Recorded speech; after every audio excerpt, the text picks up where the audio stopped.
Hello. Hello. Welcome to Season 4, Episode 3. Christopher. You don't have a lot to say about this episode. I don't, so... But that's really lame. I'm excited to have a conversation. It's really lame. Yeah. I'm sorry to let you down. That's super lame of you. It's super lame. Yeah. I joined... Like, why don't you feel like you have a lot to say about this episode?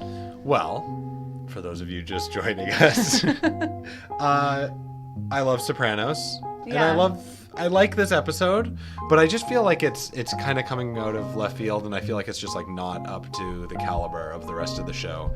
And I feel like in terms of the things that I feel like we normally like to talk about on this podcast, there's just not as much to work with in this episode. I think it's actually like a standout episode just in terms of it's less about the kind of like vibe of Sopranos in this very kind of like realistic environment where very subtle things are happening kind of metaphorically all the time.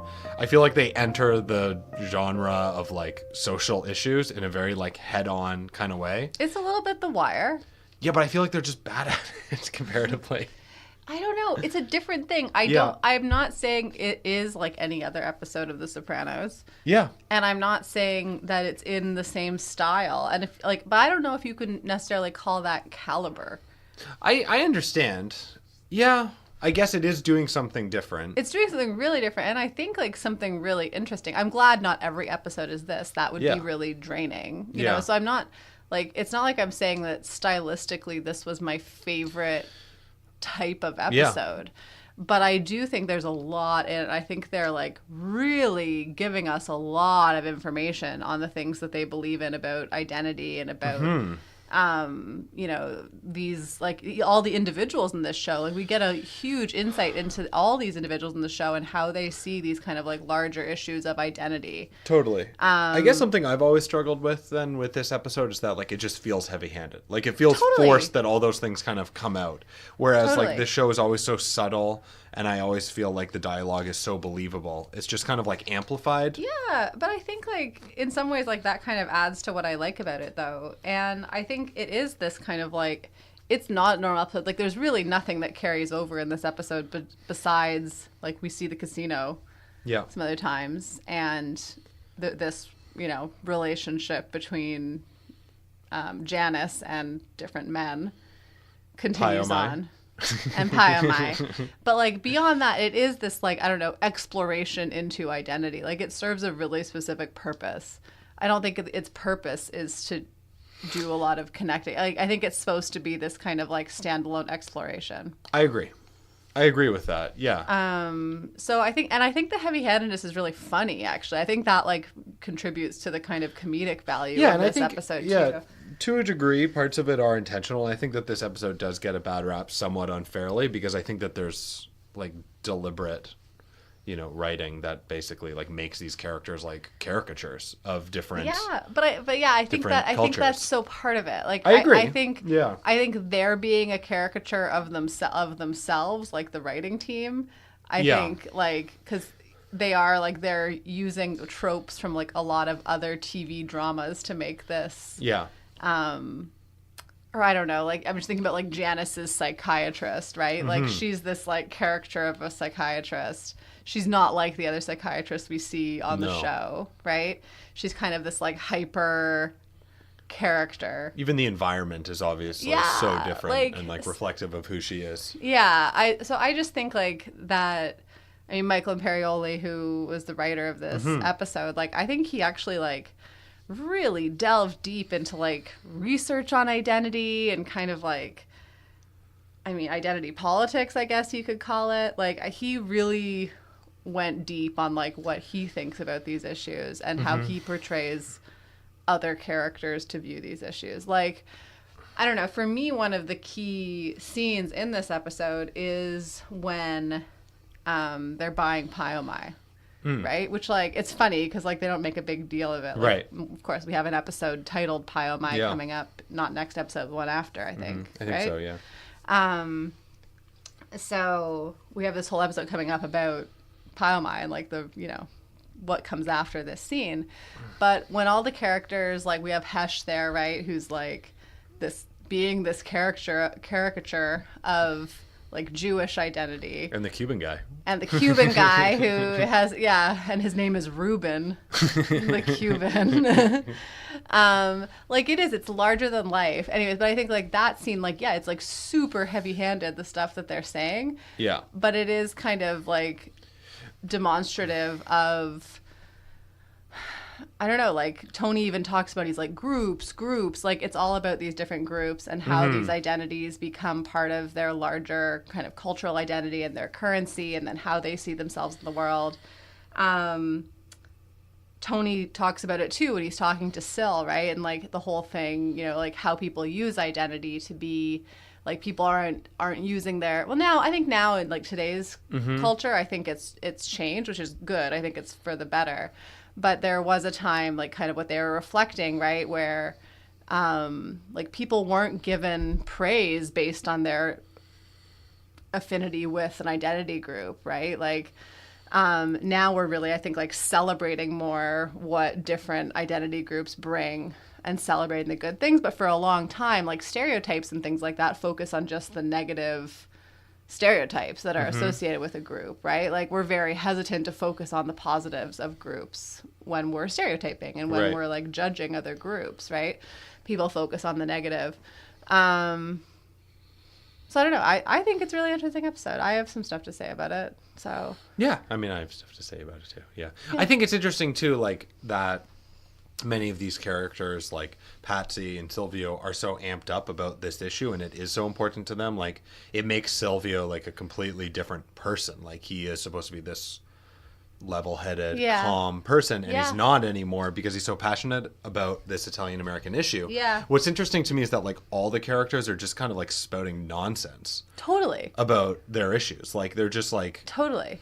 There's really like no substance. Everything is so superficial. Yeah, like the character on that talk show that's on TV where they have like a representative from all the groups. Yeah. That guy is a total moron. The guy who's representing Italians? Yeah. No, exactly. He's like the captain of the seas, and like he's like saying all these stupid things like take my grandparents, one Sicilian, like he's telling these stories that are like really dumb. Yeah. In this kind of like academic, I think like the critique of academia too is really funny. So that's why I think I like it. Yeah. Also, but it's interesting there too. Also, like the moderator then is like kind of on his side, which is somewhat bewildering. But then like he turns on him when it becomes an issue for his cultural identity. Yeah. No, exactly. So like when he appropriates a term from the slave trade, then he has an issue with it. And like a lot of people, I think one thing that does happen in this episode is there's this emphasis on like the men just doing what's good for them and not for others. So, you know, like we have that with Ralph towards Rosalie. We have that again with Ralph towards Janice. Yeah. But you know, these characters are kind of just like, they're concerned about what impacts them, what impacts their cultural identity. Totally. We get a great reintroduction of Richard LaPena, the ultimate king of only caring about this one strange specific issue that targets his cultural identity. But that's kind of what I was saying with that scene where they're buying Pyomai, right? Like at first Hesh and Ruben the Cuban are kind of on the same side, right? Which is like kind of more on the side of the native group, right? Yeah. They're more like, you know, they both can identify kind of as these oppressed groups, and like, you know, Cuban culture obviously has a huge history of colonialism, right? So like they both kind of lean towards the other side than the mob family. But then it's when Hesh feels like he's comparing Columbus to Hitler. He's like, you're, whatever he says, you're trivializing the Holocaust, and and then he's all affronted by this Cuban guy, right? So like, even though they could maybe find some common ground, and like all groups could find some common ground, right, if they really wanted to. Yeah. Even though they have this kind of like common shared view, it comes down to what like is very specific to each of them, and they, you know, the Cuban leaves because of it. Right. What is the Cuban even doing there? I think he's something to do with Pyomai. Like maybe he owns Pyomai. I don't know. Some Pyomai stuff. Interesting. It's, I mean, no, but like that is the thing about this episode. Like there are like some silly, and I want to, later on I want to talk about Karen. Like I want to talk about the other stuff that's kind of like, you know, special about this episode. But yeah, I don't know. I just think what they have to say about identity is super interesting. And like clearly like David Chase wanted to say something about culture and identity. He does it throughout the whole show in these different ways. Right. This is just one of these ways that he does it. Yeah. There are other episodes where it's more heavy-handed. There are other episodes where it's, you know, just under the surface level. But he clearly, like, we know that it's something he wants to grapple with. Right. And I think that why this episode stands out from other ones is because it's so overt in tackling those topics. And this show typically like deals with those kinds of issues in a very successful way without like overtly I don't know. talking. It has, I don't like, there to are varying other degrees. times where this kind of is a thing. And I think they're like, I think they're purposeful, like kind of like how maybe at the end of this season, maybe we'll talk about the whole season as a whole. I think like each season kind of does have an episode like this. Interesting. So coming out of season 3, what's the episode in season 3 that you think of that's kind of functions the same way? Well, not in the same way with like the cultural, the like culture stuff, but to have these kind of standalone episodes that like choose an issue to deal with. Like I think Pine Barrens is one of them from last season. I could flip back through my notes. Right, but you mean just in terms of like Just kind in of like terms having kind of one, like having an a episode message that and wanting to yeah. really bring it across. And I don't mind that. It doesn't bother me. Right. You know, like I want to watch a show. But that's okay. I mean, because like Yeah. structurally, I think it's cool when there's like an episode that exists kind of within its own world and has a theme. Yeah. But I find that most of those themes are more kind of like existential or something Yeah. in their scope. And I find that this one is just like so literal. Yeah. And I just like, I wonder, I do like this episode. Like I did not like No, this I know, episode. I'm not saying I that. just struggle to kind of think about it in the same way as some of the Yeah. other ones. Like what I wonder is like, what is the intent of this episode? Like even when I'm listening to Tony's monologue at the end Yeah. about like, you know, he's kind of going off on them about identity and groups. Yeah. I kind of am thinking like, well, what is the intent of this episode? What is the takeaway about cultural groups? And I mean, I think we're landing on some things, but I Yeah. don't think that it's like, for me, like executed to the same level as some of the other episodes. Yeah, I don't know. I think like he's trying to, I think, you know, in the aftermath of 9/11 and kind of like at, you know, like in the early new millennium, dealing with these issues of like, you know, what it is to be an American and what it does mean. Like it's kind of like at, you know, I mean, we're so much more comfortable now talking about identity, I think. And Yeah. like, and back then we really weren't. Like that was kind Yeah. of when people started, like with 9/11 and with these Yeah. things, like we started to kind of grapple with the meaning of that in the new millennium anyways, right? And like, you know, even with kind of, you know, the back and forth on affirmative action, like it was a time where these things were really pertinent. And so I think he was responding. I think like he like, and Michael Imperioli, you know, and Tim Ben Patton, who's directing it. Like I think they made some choices to do that in a way that was like almost a timepiece. I Yeah. don't know.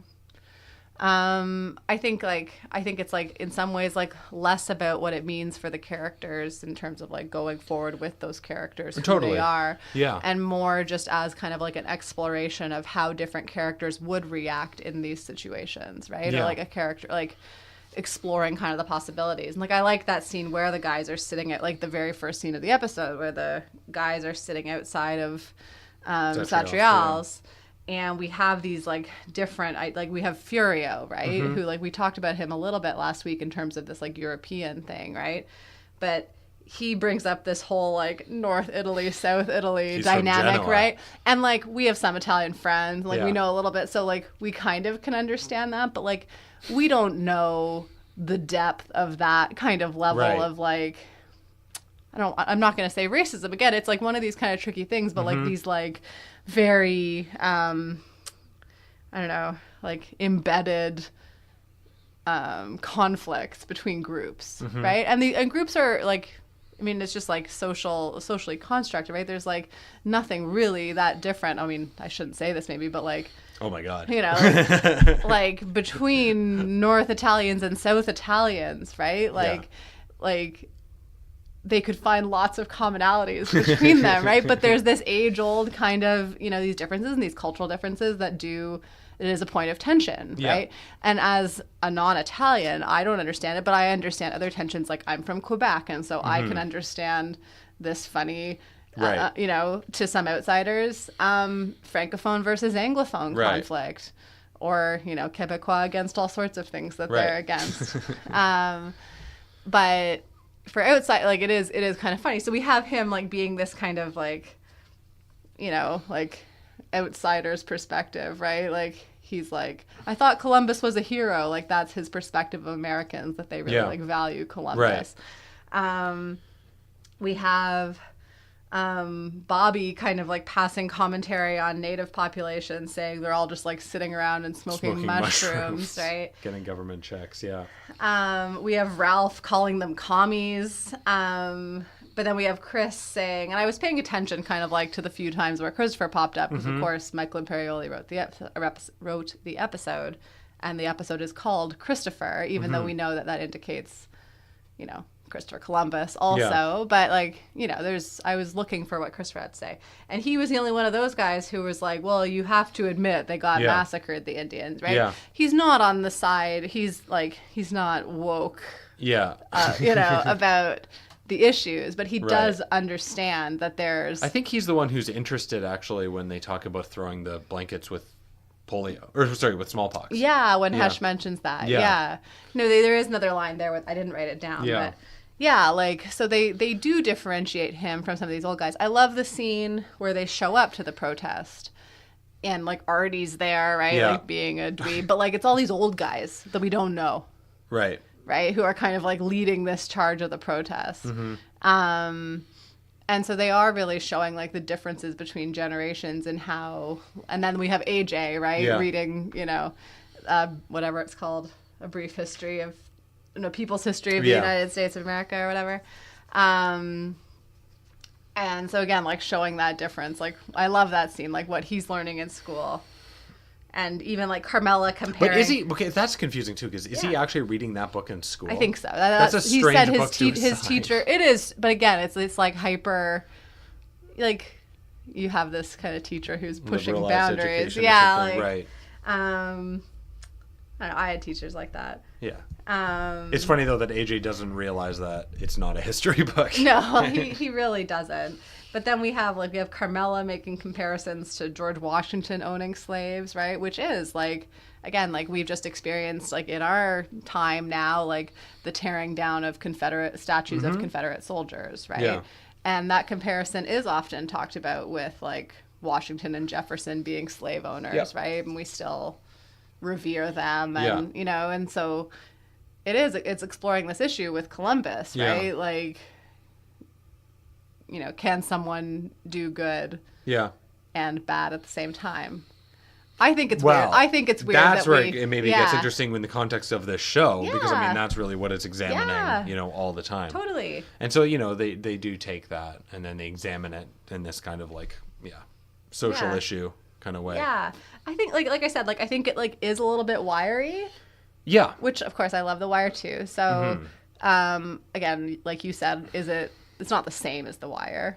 It's not. They're not. No, but it's entering into the same realm. Yeah. Like I think Sopranos I kind of like it. I don't know. Exists in a different domain than a show like that. But here it actually is experimenting with tackling something head on. Well, I think they're also tackling like a different part of it, right? Like they do kind of explore the corruption between organizations, right? Like we have Zellman who can't help him with the Indian thing because it's a sensitive topic, right? But he's still going to come and show up. We have the owner or the CEO of the Mohawk. Mohonk.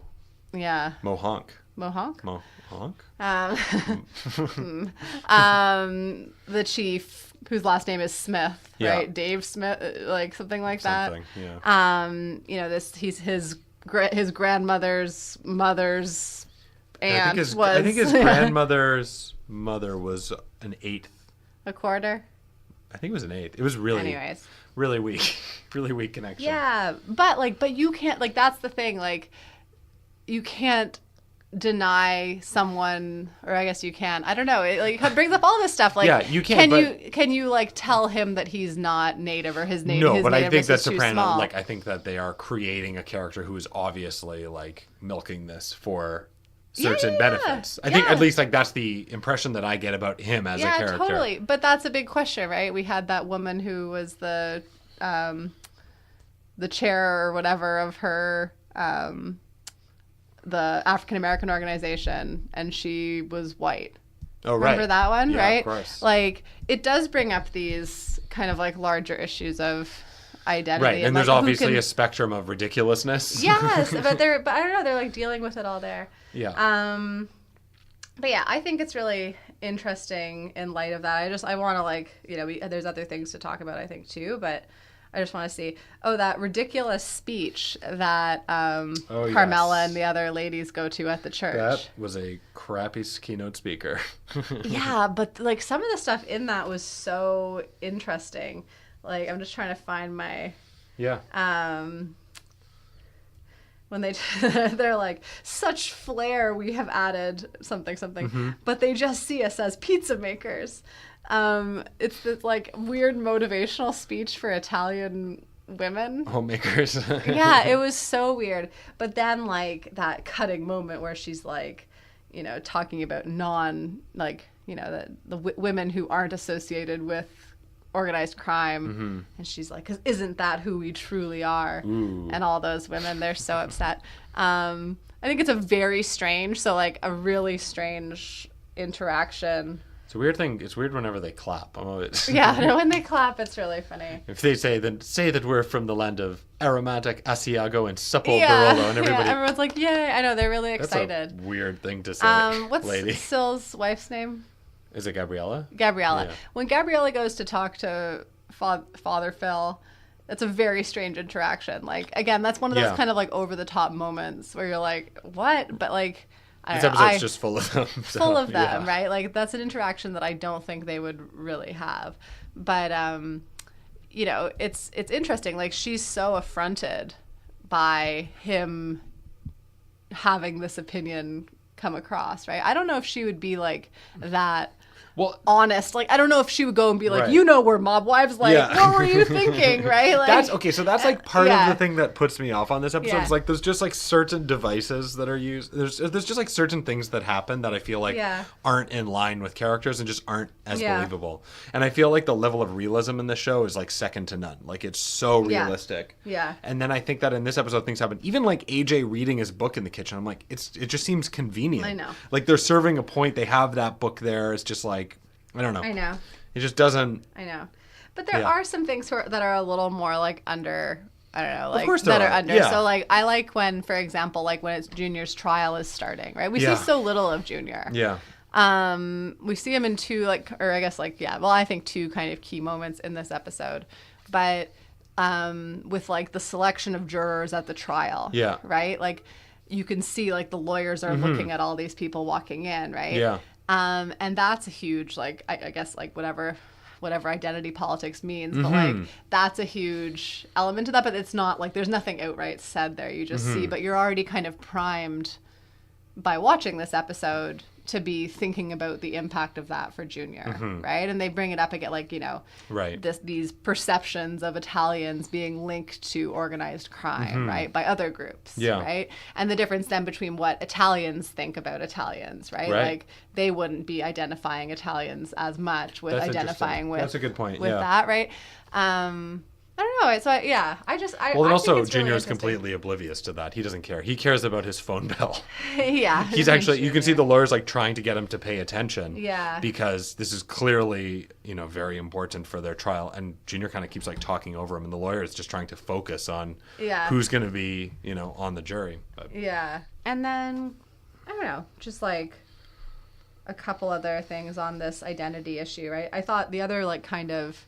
not as believable part of this was like, I guess it was Syl who was like, this is going to be a hearts and minds campaign. Right. I thought that was like kind of funny, but it is interesting to think about like in terms of the media, in terms of like it's almost like to do with like the fact that like all their common goal is money, right? Like, but it's like all about public perception. It's all about like their ability to make a dollar. Yeah. Like that's why they don't want to be perceived as negative in this riot, right? Like neither group wants to be the one that's perceived negatively in the media, because they, that does have an impact on their group and therefore their ability to be making money and like have this kind of like clout in society. Right. So, yeah, I don't know.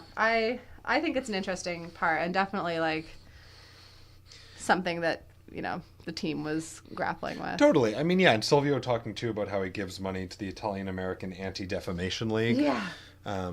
It is interesting. And I think like it also clearly relates to like what the actual makers of Sopranos were dealing with a lot of the criticism they were getting. Totally. About, well, that's like, what I was saying. their It's kind of depiction like of Italian Americans. meta for that, like, or whatever, like a characterization of themselves. Yeah, exactly. Yeah. And I think like a lot of the criticisms of them were that they were depicting Italian Americans as members of organized crime. Yeah. Which, like in retrospect now, when I like reflect on that in Yeah. 2018, it just seems like so ridiculous and such like a simple-minded criticism of this show. It's like I don't even get it. I'm really like, get it. It's like yeah.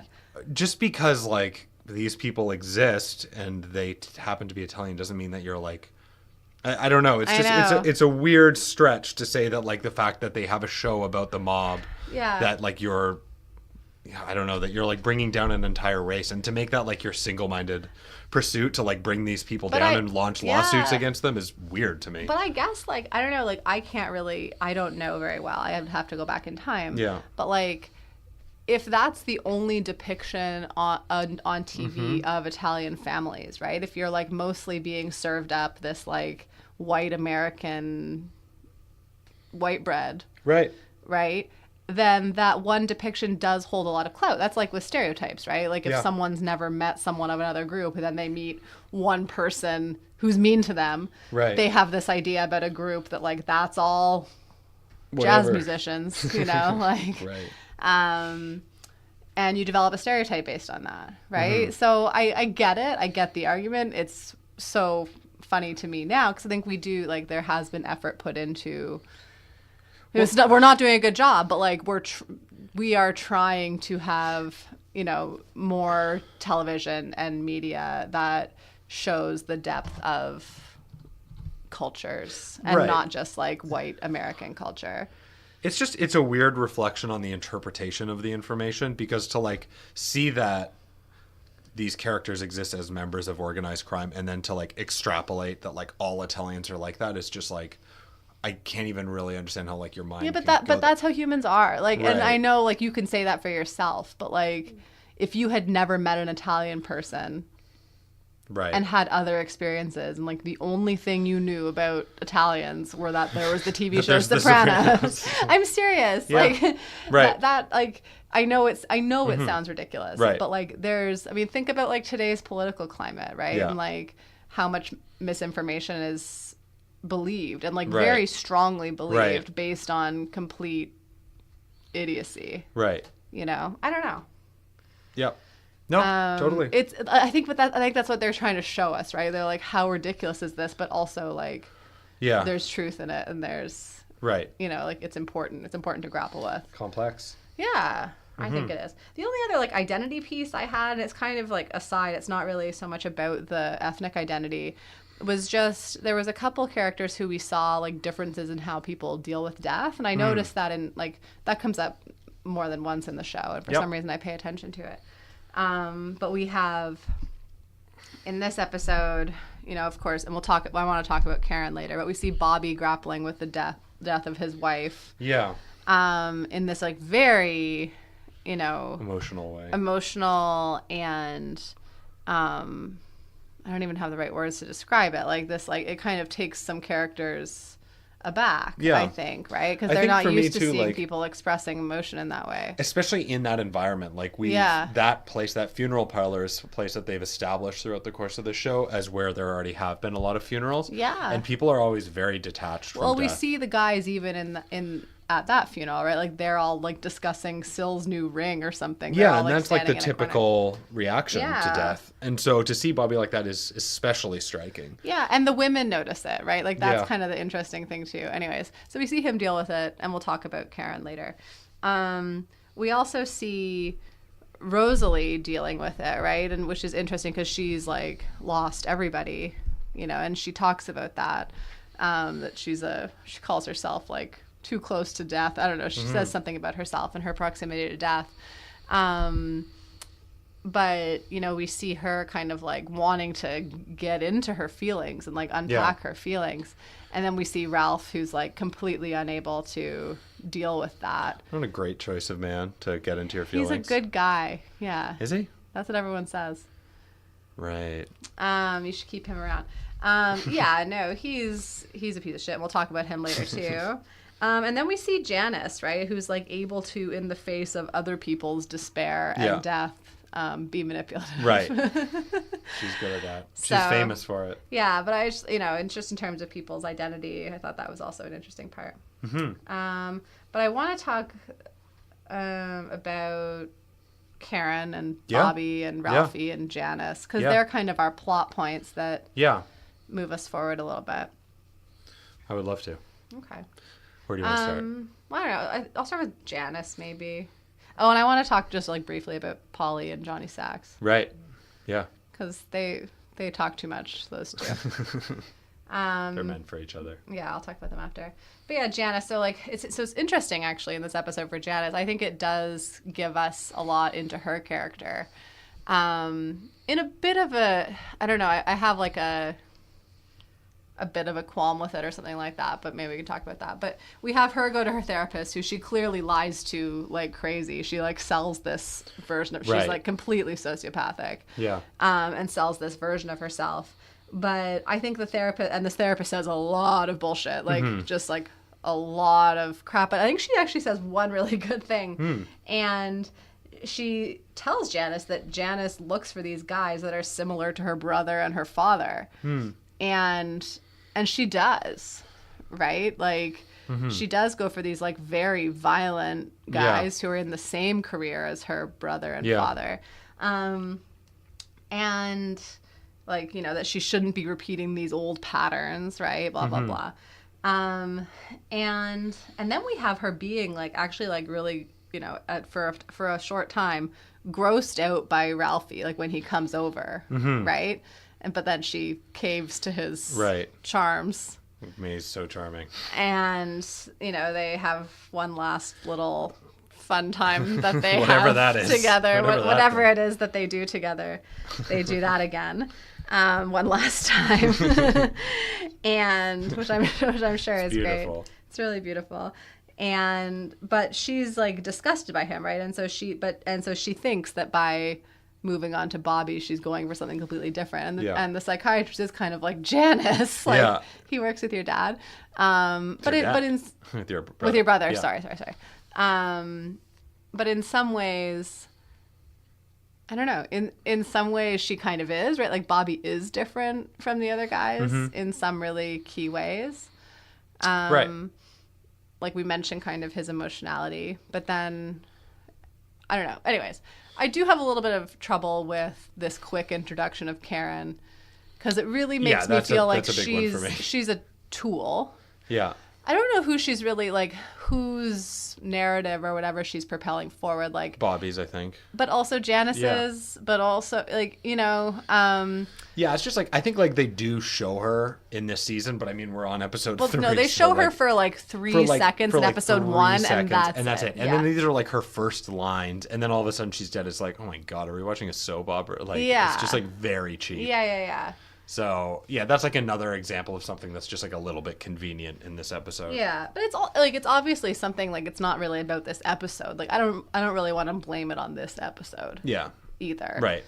Because it was obviously like a season decision, right? Like. Right. So I can't. Just the way it's dealt with and rolled out, though. Yeah. But in some ways too, like I think it is kind of to point out.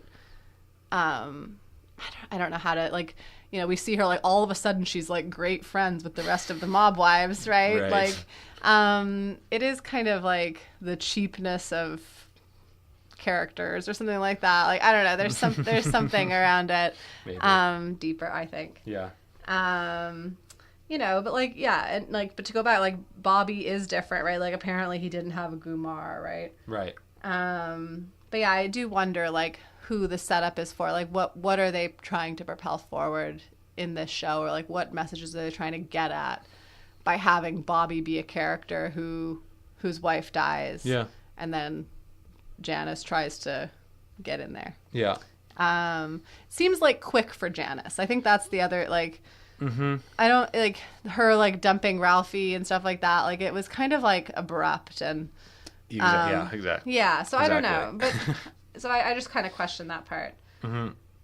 And then what else? Oh, Ralphie's ringtone is the Rocky film theme, Good choice. which is really strange. Carmela and Furio have some beautiful, bright soap opera moments early on They in the really episode. do. No, it is soapy. It kind of like works with that. Mm-hmm. Oh yeah, I want to talk about John and Polly. So like, why does Polly even tell the joke to Johnny Sacks? Like, why does he do that? Polly, that's stupid. And likewise, like, because he tells the other, he's the one who tells upset about that- Junior's, the properties that Tony bought from Junior. He tells Johnny Right. Sack about that, and then Johnny Sack wants a cut of that because the Yeah. Esplanade is something or Carmine, Right. I guess, Yeah. allegedly wants Yeah. a cut. But we know that it's Polly that told that to Right. little Polly, Right. or whatever, right? Like, Yeah. he's being a blabbermouth. He is being a blabbermouth. That is something that he does. I mean, I guess like he's discontent with the family, the way that they're dealing with some Yeah. things. People haven't been going to visit his mom. Yeah, that's right. I forgot about that. Again, Terrible. yeah, there's just like Terrible affront. It is. There are some things that happen early on in the Yeah. season where you just feel like things are a little bit convenient and like characters act in ways that are a little Yeah. surprising or Oh. heavy-handed compared to the previous seasons. Well, the other really important thing, I don't have too much else, but one of the things that I'm really wondering is how all these bosses can just like go out for dinner so much together. Also, an Like, excellent question. like they're going so deep to like get Adriana, right? Like they're like putting in for 4 months an undercover agent, right? And these guys are sitting down to dinner all together, Right. like twice a week. Like they're having Well, also, all like these just after meetups. like in a very recent episode, And- they and make a point Junior's of like on trial Tony, right yeah, now, like like- Tony says to Christopher, Yeah. like, "What did you learn? You know, like you were here at the meeting of two Dons sitting down, Yeah. two bosses, and there's like this like very secretive thing, and that's like a big deal that Christopher's there. Yeah. And yet they're all just like talking about business over dinner all the time. all the time. I don't know how they're doing it. It's okay. How the FBI doesn't know that that's what they're up to. I don't know. This Esplanade, yeah, that's like It's $250 million project. Yeah, no, it's very convenient. Seems to be for flying very under the radar. Good for them. them. Yeah. Do you have anything else? I kind of, I don't know. We start to see a lot more, just like as a future point, references to like westerns. Yeah. Right. Like we have Tony talking talking about about Gary Gary Cooper. That does become really a thing. We saw like he was watching a western in episode 1 or episode 2. I forget. Episode 1, I think. Maybe. I think so, yeah. And I don't know, so like just as a point, you know, kind of to do with again identity, like Americanism Right. and stuff like that too, like Yep. what it does mean to be American. Yep. Because he like and he identifies that, right? He's like Americans are the strong and silent Yeah. type, right? Right. So it's interesting again just to go back to like my identity thing, like you know how like a question would be like how does Tony see himself as an Italian and an American? Like, Yeah. how does he view his identity? Yeah. How does Meadow? How does anyone? I don't know. I think Yeah. it's kind of interesting. But yeah, so but Tony really has a thing for cowboys. He does. He likes them. Yeah. So I don't know. I thought Father Phil, like the way that he shows up, the way they shoot him is interesting. Not shoot him literally, but like the way that he's shot in film. Like he's surrounded by women. And it's just like he's such a weird character. Like that's like kind of like his comfort zone is Yeah. like surrounded by women with this keynote speaker who's focusing on their issues. But like Father Phil seems like very in place there. Yeah. And even later when he's eating like this, there's just like he has a weird connection to the mob family and to Carmela and the mob wives. Like he's just he's an interesting character, and it's interesting that he would bring in that keynote speaker and engage with all these people. Like Yeah. that seems to be his strength. Well, they're certainly not the majority in that room. right? What? Like the mob wives, right? Like Definitely they're not. trying to No. have this really The loud people voice. who clap after weird statements Yeah. from the speaker are. Like they're trying to have this really loud voice because they spend money on the church, right? Right. Like they think they're entitled to this voice when they're really like in the minority of that group. Right. Um, That's a strange stance. it is. Just a couple other like weird Yeah. random things. Georgie gets beat up. He's the only one who really gets beat up by the cops. Poor Georgie. And I thought it was also interesting that it's the first Soprano case in 19 years. Yeah. So when you think about like the weight of this, Right. that Junior, I mean, it is like you hear it when they're like, this is, the next case on the docket is the United States of America Right. versus Corrado Soprano, Yeah. right? Like it's like Right. really, really huge. The guys are like, oh, we should go, Yeah. But it's like sometimes because Junior's such kind of a diminutive kind of character, it's hard to sometimes like feel the weight of Right. what's going on. And I do. So the other scene that I was going to mention with Junior was when he calls the Bacala house, right? Yeah. Kind of to check in. Right. He talks to But it's Carmela. more about if he's going to come. But and it's pick more him up about in the morning. himself. That was another example of the people I was talking about who were like not, or were looking out for themselves primarily. Yeah, totally. Yeah. No, I just wanted to bring it back to that too. Yeah. I thought it was funny with Richard LaPena when he mentioned Albanini's Adagio, saying it could be scored to Albanini's Adagio, which is like he's just such an asshole character. But there's actually like multiple reasons why that's funny. One being that like the fact that he needs to A, name the composer, but B, that he like says that it's this like, I don't know, my interpretation, this like it's so tragic for him that it's like scored to this Adagio, and he chooses Albanini even over like the Barber Adagio for strings is this like trope, like extremely obvious thing that a lot of people would reference, and then he actually like goes further. I don't know if I could like identify it. Well, with what? Albanini's Adagio. Well, actually, no, I couldn't either. I mean, he is like an Italian. Actually, he's an Italian. I think I guess like much earlier. I mean, like Renaissance composer, I guess, or Yeah. or Baroque. He's a Baroque composer. Okay. But but I guess and I don't know that much about it, but there's a big controversy actually about that specific piece being stolen, and that actually it was actually discovered by a musicologist, and that they actually like kind of like recreated it much later. So anyway, there's controversy over that piece in particular. Okay. But Richard LaPena, there's actually a lot in that tiny statement. But he's I mean, after Noah Tenenbaum, he's one of the biggest dicks in the show. Richard LaPena? Yeah. Yeah, Noah Tenenbaum or Richard LaPena? Who's a bigger dick? It's really hard to say. It's really hard. Sorry, I'm just We're playing gonna this leave you. Adagio in G. Is this Albanini? It is. Here we go, guys. It's been so nice talking to you. This is Albanini's Adagio in G minor. And we'll be back for episode 4. It would make it kind of like a sad documentary scene where they're fighting, like kind of in slow motion. Yeah. It's true. Yeah. Like That's an excellent slow motion punches. I kind of see it. That's an excellent point. Good point, Richard LaPena. Yeah, good point, Richard LaPena. Yeah. It is an amusing. Well, this is good. I'm glad. I'm sure if the documentary was doing it, they probably wouldn't score it through their phone, through the microphone. Yeah, but... it's from YouTube. Yeah. Well, thanks for listening. Our first use of real music on this podcast. God. We'll be back. We're so sad. See you then. Bye.